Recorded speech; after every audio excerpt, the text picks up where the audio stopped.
Peggy 16.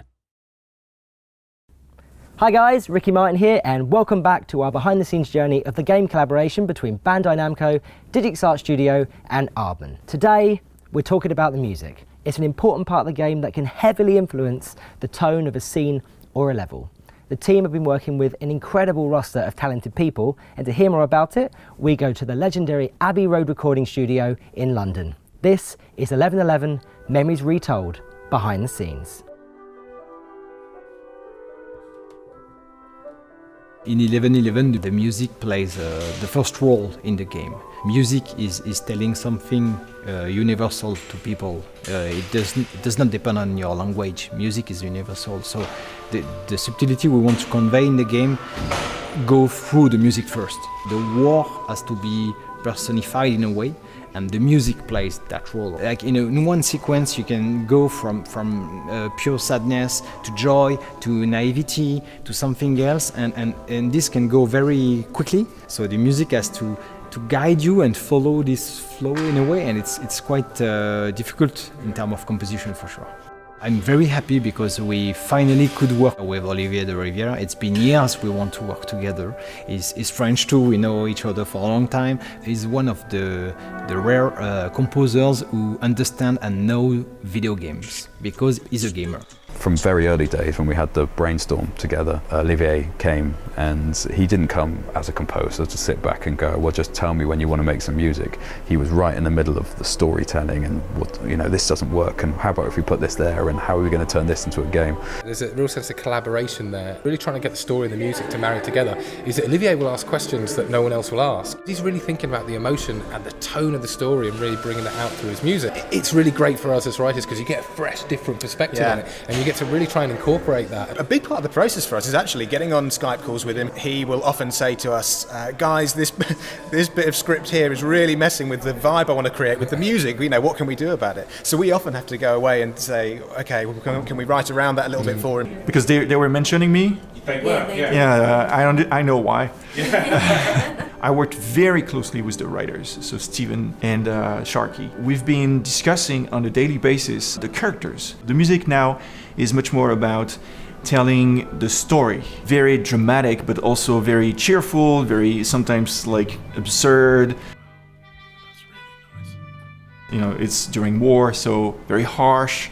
So we wanted to express all of those situations. The two characters, they are speaking like as narrators, and the music is supporting that.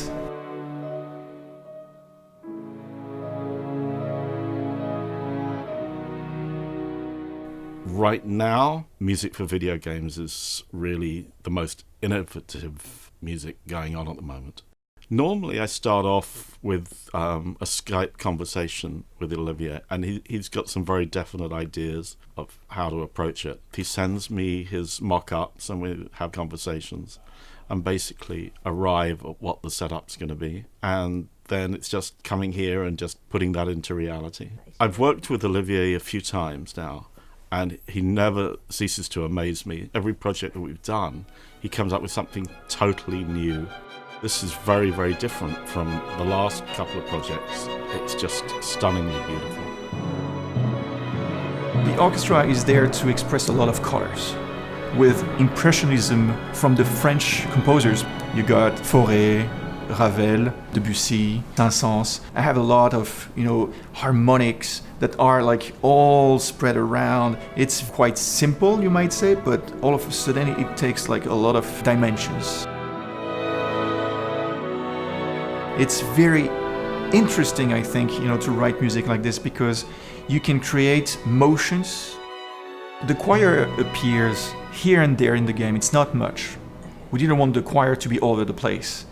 It's rather when we wanted to express more about the mindset of the characters. When you will listen to the choir, you will get, how naive and light is Harry compared to Kurt, that is much more like grounded. Well, I think I've been very lucky to work on this game because number one, Digixart with Johan Fanny's, the creative director, I enjoyed his previous game. And also Aardman, it's an established animation studio, and it was amazing to see the art direction. And I thought that we needed to have music that was completely unique to support the style and also the ambition of the game. With this music pushing, driving you forward, how does that change the way you're going to play and interact with stuff? So we've got a synthesized, basic version that's current in the game. My expectations coming here was that it would kind of be the same, but with live instruments, and I was totally wrong. It's like when you're here, you realize that the humans behind it, not just the quality of the sound, but the actual emotion that goes into it, is so dramatically above what you've been listening to so far. At the beginning of this project, we never knew that we're gonna end up here, like in Abbey Road, with the London Philharmonia Orchestra to record the OST of the game. That was supposed to be a small indie game at the beginning, but with meaning. Being here today is something.